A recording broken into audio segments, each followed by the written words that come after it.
네, 여러분 반갑습니다. 제가 이 기사를 보려고 본 게 아닌데 핸드폰을 켰는데 그냥 눈에 딱 들어왔습니다. 주말마다 비. 이게 제목이 끝이에요. 뭐 뒤에 없습니다. 이제 편집한 거 아니고요. 진짜 제목이 이겁니다. 주말마다 비.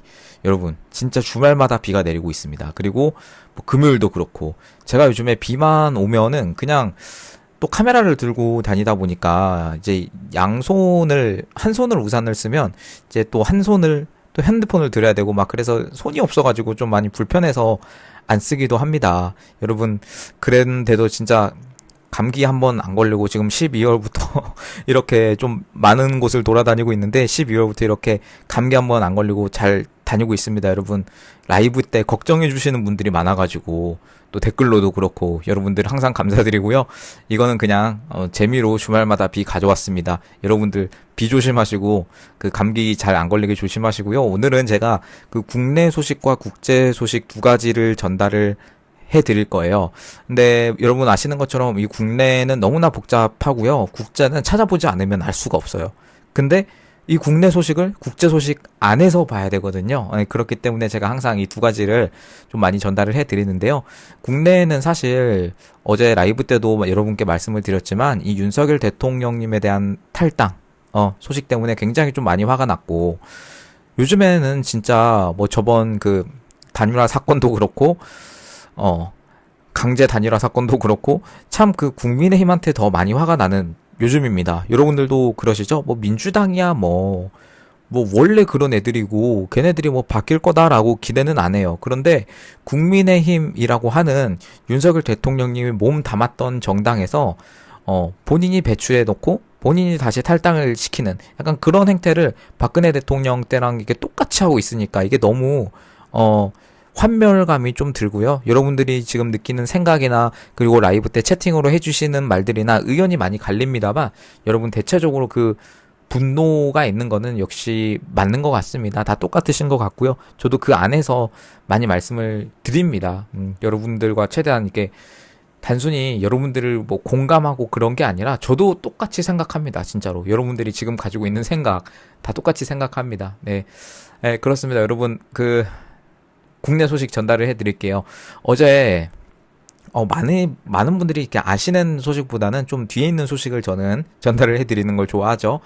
그래서 저번에 제가 그 영상으로도 말씀을 드렸습니다. 중국 정부가 2018년 12월쯤에 서울 용산구 이태원동에 1256평 규모의 토지 11개 필지를 300억 원에 매입을 했고, 여러분 기억나시죠? 그게 현재 가치로는 1000억 정도 된다 라는 거 여러분 보셨을 거예요. 그런데 여러분, 이게 취득세까지 전액 면제받았다라고 이렇게 합니다. 취득세까지. 여러분 정말 어이없지 않습니까? 이게 용산 대통령실, 그리고 대통령 관저, 한남동 대통령 관저, 그리고 이제 이전을 할 미국 대사관의 그 부지 사이에, 그 삼각형 사이에 이렇게 완전히 금싸라기처럼 있는 땅인데 지금 매입을 해놓고 전혀 사용하지 않는 듯한, 지하는 물론 모르죠. CCTV만 달려있고 막 그런 식으로 되어 있는 그 땅이 있는데요. 골프장을 바꾼 게 아니라 그대로 있는 거죠. 뭐 건드리지 않았기 때문에. 그런데 이게 취득세까지 면제를 받았대요. 어떤 절차를 통해서 그게 이루어졌냐 하면, 외교부 당국자가 저번에 이렇게 이런 게 이슈가 되고 나서 또 이렇게 외교부 당국자랑 기자들이랑 만나서 이야기를 했다고 합니다. 주한 공간이 국내에서 토지를 매입할 때 정부의 별도 동의나 신고 규정은 없고, 다만 비엔나 협약에 따라서 주한 중국 대사관의 취득세 면제 절차를 2019년 3월 날 지원했다라고 합니다. 여러분, 비엔나 협약이 뭐냐면 그 중에서도 23조 1항을 보셔야 되는데요. 파견국이 공관 지역에 대한 주재국의 모든 조세와 부과금을 면제받는다라고 이렇게 규정이 되어 있다고 합니다. 그래서 이 중국 정부가 구체적인 활용 목적은 밝히지는 않았어요. 그러나 취득세 면제 지원을 받은 사항을 고려를 하면 공관 지역으로 설명했을 것으로 추정이 된다라고 이렇게 서울경제 언론에서는 말을 했는데요. 저번 그 영상에서도 말씀을 드렸지만 여러분, 제가 그냥 뭐 다른 나라가 이렇게 사고 공간으로 했는데 뭐 중간에 2022년, 2021년 큰 일이 있었죠. 전 세계적으로. 뭐 그것 때문에 활용을 못했다라고 하면 이해를 합니다. 예를 들어서 뭐 진짜 뜬금없는 나라, 뭐 네덜란드, 영국, 뭐 예를 들어서 말씀드리는 거예요. 뭐 캐나다, 뭐 이런 나라가 썼다, 뭐 이렇게 했다 하면 뭐 그런가 보다 하는데 여러분 중국이지 않습니까? 중국이잖아요. 그러니까 여러분 우리가 그냥 넘어갈 수가 없는 거죠. 단순히 그냥 중국이 땅 사놓고 아무것도 안 한다 그렇게 생각하기보다 먼저 의심이 들 수밖에 없는 나라기 때문에 우리가 이렇게 생각을 하는 겁니다. 이 취득세까지 전액 면제받았다는 거예요. 네, 여러분 그렇습니다. 참 어이가 없고요. 아무튼 여러분 이거는 좀 더 밝혀야 된다고 봅니다. 그리고 어제 또 뉴스가 새롭게 나왔습니다. 대법원까지 판문점 USB를 비공개 결정을 했다고 합니다. 여러분 판문점 USB 아시죠? 적국에게 넘겨준 USB의 내용이 도대체 무엇인지에 대해서 많은 분들이 궁금해 하셨고요. 그래서 어떤 내용이 있는지 도대체 그 안에 어떤 파일이 들었는지 이것을 여러분 아시겠지만 자유통일당의 구주화 대선 후보가 있으십니다. 이분이 제기를 한 정보 공개 청구 소송서예요. 소송을 했어요. 그러니까 이 구주화 대선 후보님이 정보 공개 청구를 한 거죠. 이거는 국민들이 알아야 된다라는 건데 결국에는 1심, 2심, 3심 대법원 그러니까 3심 대법원까지 가서 모두 다 비공개로 결정이 났습니다. 왜 적국에게 넘겨준 그 파일을 국민은 알 수가 없나요? 대법원까지 국가기밀을 적국에 넘겼는데 이것을 확정해 버린 겁니다. 네, 문재인 때 이게 일어난 일이죠. 2018년 아시는 분들 많지만 2018년 4월에 판문점 남북 정상회담 당시에 문재인이 북한의 김정은에게 전달한 USB 내부 문건을 공개하라라는 정보 공개 청구 행정소송이에요. 근데 이게 3심이 이제 끝난 겁니다, 여러분. 근데 1심과 2심에 이어서 대법원도 국가 기밀이 담겼다. 3급 국가 기밀이 담겼다라고 하면서 비공개를 결정을 했습니다. 아니 국가 기밀을 뭐 그렇다 쳐요. 국가 기밀이라고 쳐. 근데 그걸 넘어갔잖아. 이거는 그 문재인이라는 사람을 어떻게 좀 수사를 하고 이렇게 해야 되는 거 아닌가요? 너무 당연하게? 이거 논리가 안 맞잖아요. 3급 국가 기밀이라고 해서 공개를 할 수가 없다고 하는데 그걸 적국에게 넘겼잖아요. 이거는 말이 안 되는 거죠. 이번에 대법원 제1부의 주심 신숙희 대법관이 지난 15일 날 이 사건에 대한 원고 측의 상고입니다. 그러니까 이게 2심에서도 이제 비공개로 결정이 났기 때문에 이거에 대해서 상고를 했는데 원고가 이제 구주와 대선 후보님인 거죠. 이거를 기각했다고 합니다. 대법원이 뭐라고 판결을 내렸냐면 이 사건 기록과 원심 판결 및 상고 이유를 모두 살펴보았으나 상고인의 상고 이유에 관한 주장은 원심 판결에 영향을 미치지 아니한다. 그냥 이렇게 끝났습니다. 네, 여러분 어이없지 않습니까? 이게 2023년에요. 여러분 처음 이거 통일부 장관 상대로 해가지고 정보 공개 청구 소송을 제기한 거예요. 엄청 오래 걸리지 않았습니까? 1심이 언제 나왔냐면 2024년 5월 17일에 나왔어요. 서울행정법원에서 USB 내용이 국가기밀 중에 상급의 비밀에 해당한다라면서 비공개다라고 했습니다. 근데 법원이 말한 것 중에 어떤 힌트가 있었는데 여러분 1심 재판부가 서울행정법원입니다. 뭐라고 말했냐면 이 사건 정보 USB 내부 문건 전체는 국가정보원법 4조 보안 업무 규정 및 보안 업무 규정 시행 규칙 통일부 보안 업무 규정 시행 규칙에 따라 국가 기밀 중 3급 비밀이 누설될 경우 국가 안전 보장에 해를 끼칠 수 있는 비밀로 지정 관리되고 있다. 이 사건 정보가 공개될 경우 국가 안보, 국방, 통일, 외교 관계 등에 관해서 국가의 중대한 이익을 현저히 해할 우려가 있다고 볼 고도의 개연성이 충분히 인정된다라고 하면서 비공개로 된 거예요. 여러분 들어보셨죠? 이 사건이 공개될 경우에는 국가의 중대한 이익을 현저히 해할 수 있고 이게 누설될 경우에는 국가 안전 보장에 해를 끼칠 우려가 있다. 그래서 비밀로 지정되고 관리되고 있다라고 하는데 국가 안전 보장에 해를 끼칠 수 있는 비밀을 적국에게 넘겨줬다면 이거는 뭐 내란 정도가 아니라 완전히 크게 처벌을 해야 되는 거 아닌가요? 이거는? 이거에 대해서 1심에서 이렇게 나왔는데 이게 항소를 하셨어요. 근데 또 2심에서 똑같이 결정을 했습니다. 올해 1월 22일에 나온 거예요. 1월 22일. 여기서 제1심의 주장과 크게 다르지 않다라고 하고 기각이 또 났고요. 그리고 이번에 15일 날, 16일 날쯤 해서 이제 대법원조차도 똑같은 결정을 내린 겁니다. 여러분, 3급 비밀을 적국에는 넘겨줬으면서 우리 국민에는 밝힐 수 없다는 것 자체가 어불성설 아닙니까? 정말 말이 안 되는 상황이 지금 벌어지고 있고요. 그러니까 사법부가 이렇게 판단을 한 것 자체가 뭐 공개를 하든 공개를 안 하든 이거 가불기에 걸린 상황인 거예요. 이거를 왜, 이거는 이런 행위들을 인정한 거라고 밖에 보이지 않습니다. 여러분, 이거는 우리가 비록 지금 대법원에서 비공개 요청이 났지만 우리가 계속해서 이거는 물어보고 좀 문제를 제기하고 해야 되는 문제라고 생각합니다. 여러분들 저랑 똑같이 생각하실 거라고 생각하고요. 그 막 한강 하류 정보가 담겨 있다 막 이런 이야기도 있었고 막 여러 가지로 그런 이야기들이 있었는데 그러니까 결국에는 아직은 비공개로 나온 거예요. 그래서 우리가 여러분들도 이제 예상이 가는 건 있죠. 저도 예상이 가는 건 있습니다. 하지만 영상에서 이렇게 다 말씀드릴 수 없는 제 입장도 좀 양해를 부탁드리고요. 이거는 말씀드린 것처럼 끝까지 저희가 좀 밝혀내야 되는 문제라고 생각을 합니다. 네. 네, 여러분, 그리고 어제 폭스뉴스에서 뉴스가 나왔는데요. 저는, 그니까, 이 조 바이든 이야기예요, 여러분. 트럼프 전에 이제 조 바이든 대통령 이야기인데요.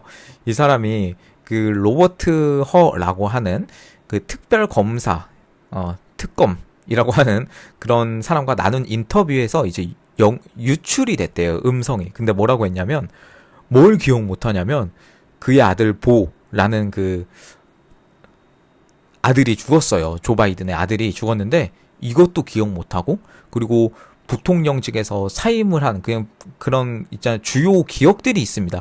그것을 떠올리는데 어려움을 겪는 그 음성이 이제 유출이 됐다고 합니다. 여러분 한창 이제 뭐 치매썰 이런 거 돌았는데 거의 이제는 뭐 사실 뭐 이제 중요하지 않죠. 이미 뭐 지난 대통령이고 트럼프조차도 뭐 계속해서 뭐 최악의 대통령이었다라고 말은 하지만 이제 뭐 신경을 쓰지는 않는 그런 상황입니다.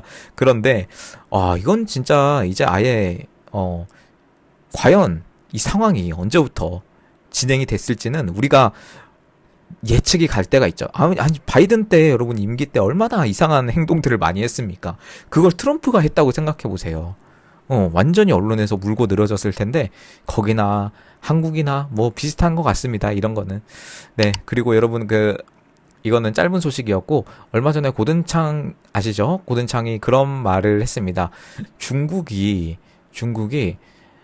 저번에 여러분 미국과 중국과 무역 협의를 했어요. 그런데 중국이 히토류 수출 금수 조치를 해제하지 않음으로써 월요일에 발표된 무역 합의를 위반했다. 그래서 중국이 트럼프 대통령을 무시했다라고 이렇게 합니다. 여러분 미국과 중국이 그때 협의를 하고 관세나 이런 거를 합의를 하고 시장 개방에 대해서 이제 문서화가 되기를 기다리고 있습니다. 저도 기다리고 있는데 당연히 많은 분들이 예상을 하기에는 중국이 바로 그렇게 하겠냐. 공산당이 과연 시장 개방을 한다고 협의를 해서 바로 그렇게 하겠냐라고 해서 저도 당연히 그렇게 생각합니다. 쉬운 거는 절대 아니라고. 그러나 첫 번째 의미 있는 합의가 이루어진 거는 사실이었고요. 그런데 이번에 고든창이 말한 거는 그때 무역 합의에서 중국이 지금 히토류를 거의 독점하고 있고 미국은 그 히토류가 필요해요. 그래서 이 수출 금지를 했었는데 그것을 해제해라 라고 그 무역 합의에서 있었습니다. 그런데 중국이 풀지 않았다라는 겁니다. 그래서 고든창이 이런 글을 쓴 거고 여러분 이게 5월 13일 날 기사입니다.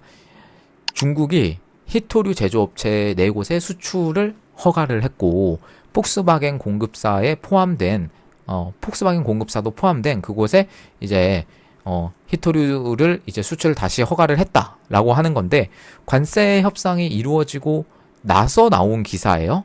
나서 나온 기사인데 이거를 보고 그냥 다시 수출하나 보다라고 했는데 저는 이렇게 그렇게 보지 않았습니다. 왜냐하면 이것을 다 보시면 이번에 발급된 허가, 그러니까 수출 금지가 해제된 그 4개의 기업 같은 경우는 유럽이랑 베트남 쪽의 기업에 불과했어요. 유럽과 베트남 쪽에만 수출이 허가가 다시 난 거였어요. 이번에 폭스바겐 쪽에서 먼저 말을 했어요. 폭스바겐 그 자동차 브랜드 아시죠? 그 전기와 하이브리드 차량의 모터에 쓰이는 자석이 있습니다. 이 자석을 생산하는 업체, 그러니까 우리나라로 치면 하청 업체 같은 건데 바우토우 텐허 마그네틱스라는 곳이에요. 여기서 이제 히토류가 필요한 거죠. 히토류가 필요한데 지난달 말에 다시 폭스바겐을 위한 수출 허가를 받은 것으로 다시 확인이 됐고, 폭스바겐이 수출 허가 과정에서 중국 정부에 직접적으로 도움을 요청했다라는 말도 있습니다. 아무튼 간에 여기서도 미국 기업에 대한 말이 안 나왔기 때문에 약간 저도 쎄한 기운이 있었어요. 아, 얘네 혹시 무역 합의한다고 해놓고 얘네 관세 그냥 협상한다고 해놓고 관세 줄여놓으니까 그냥 다시 뒤통수 치는 건가? 약간 그런 생각이 들었는데, 그래서 이제 또 많은 분들도 중국이 얘네 일부러 그러는 게 눈에 보이는데 어떻게 이거를 넘어갈 것인가, 트럼프 대통령이 어떻게 대처할 것인가, 얘네 통수 치는 거 아닌가, 그러니까 말 그대로 그렇게 생각을 했었는데, 여러분 이게 15일 날 기사예요. 13일 날까지는 그 중국에서 수출 제한이 계속해서 걸려 있었고요. 제가 이걸 전해드렸어야 했는데, 그리고 전해드려야겠다라고 생각했는데 그동안 이슈가 너무 많아가지고 여러분 제가 이걸 소개 다시 해드립니다. 결론적으로 봤을 때 중국이 이제 미국의 기업 제재를 합의한 대로 90일간 유예를 했습니다. 히토류 수출도 일부 허가했고요. 합의한 대로 그러니까 됐습니다. 미국 기업 45곳이, 그러니까 45곳이 유예 대상이었어요. 히토류 수출 금지. 근데 그것도 다 이제 풀렸고 90일간 제대로 유예를 하기로 했습니다. 완전히 해제하겠다 이런 언급까지는 없었는데 일부 기업부터 계속해서 수출 허가가 나오는 거 보니까 일단은 합의를 지키는 것 같고요. 중국 상무부에서 14일 날 성명을 통해 말을 했습니다. 지난달 4일과 9일 미국 기업 28곳에 부과했던 이중용도 물자 수출 통제 조치를 이날부터 90일간 중단한다 라고 밝혔고요. 별도 성명서도 있었습니다. 17곳을 대상으로 한 신뢰할 수 없는 기업 목록 제재 역시 90일간 유예한다. 그러니까 합쳐서 45곳 정도가 일단은 수출 원래 그 제한이 있었는데 일단 90일간 유예가 된 거예요. 여러분 관세도 지금 30%와 10%로 낮아졌는데 그것도 90일간 유예예요. 아예 끝난 게 아닙니다. 미국이 항상 이런 식으로 지금 전 세계도 90일간 유예인 거 아시죠? 이게 7월 8일 날 끝납니다. 그래서 먼저 협상하는 게 좋다라는 거고, 아무튼 간에 이게 미국이 하는 방식이고 트럼프 대통령이 하는 방식인 것 같아요. 90일간 유예시키면서 너네 말 제대로 안 들으면 다시 관세 올려버리겠다. 약간 이런 거죠. 그래서 90일간 얼마나 중국과 이 미국이 대화가 진전이 되고, 그리고 트럼프 대통령님이 계속 주장하시는 그 시장 개방에 대한 게 어떻게 그 중국 정부가 명확히 입장을 밝힐 것인지 일단은 합의가 됐다라고 나왔고요. 그리고 이 합의를 제대로 지키려면 문서화를 해야 되죠. 그런데 아직 문서화까지는 나오지 않은 단계이기 때문에 아마도 뭐 이런 히토류는 히토류겠지만 중국도 분명히 압박받고 있는 게 많을 거라고 생각합니다. 당연히 미국보다는 더 많을 거고요. 트럼프 대통령님이 그냥 이런 일을 벌이신 거는 당연히 아닐 거고 여러 가지로 있을 거다라고 하는 겁니다. 자, 그래서 요약을 해서 말씀드리면 일단은 관세 협상은 했고, 그리고 내부까지 합의를 했고, 그런데 중국이 중반에 통수를 치려고 했는지 약간의 그 잡음이 있었다. 그런데 결국에는 미국이 원하는 대로 흘러가고 있다라는 거고요. 지금 히토류는 지금 미국도 급해요. 이거는 인정해야 됩니다. 미국도 급하기 때문에 물론 이제 뭐 공급망을 다변화한다고 다각화한다고 이야기는 합니다만 그게 또 시간이 빨리 걸리는 건 아니기 때문에 일단 중국이 히토류는 꽉 잡고 있는 건 맞습니다. 이걸 얻어내기 위해서 트럼프 대통령이, 그리고 단순히 이 히토류 때문뿐만 아니라 이 시장 개방, 저는 트럼프 대통령의 결국 최종적인 목적은 중국을 내부부터 무너뜨리는 거라고 생각을 해요. 이 중국에 대해서는 그렇습니다.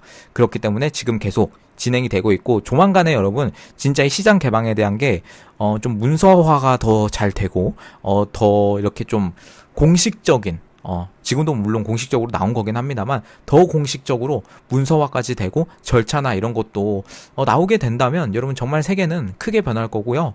진짜 역사책에 올해가 기록이 될 수도 있어요. 이거는 진짜 사실입니다. 네, 여러분 오늘 국제 소식 이렇게 전해드리고요. 국내 소식도 그렇고 국제 소식도 그렇고 항상 이렇게 짬뽕을 해서 보는 그런 시각이 여러분 필요하기 때문에 여러분 제가 이렇게 전달을 해드립니다. 네, 여러분 감사드리고요. 계속해서 여러분 우파 유튜브들 알고리즘을 좀 여러분들이 지켜주셔야 합니다. 사실 너무나 탄압을 많이 받고 있는 것도 사실이고 제가 많은 분들과 이야기를 해도 다 똑같이 느끼시는 것 같아요. 네, 그렇습니다. 여러분들 감사드리고 그리고 계좌로 계속해서 후원해 주시는 분들 정말 감사드립니다. 그분들 덕분에 이제 채널이 성장하고 그나마 또 이렇게 유지가 되고 하는 것 같습니다. 네, 너무 감사드리고 마지막으로 화면 하단 참고 부탁드리겠습니다. 오늘 방송은 여기서 마치도록 하겠습니다. 감사합니다.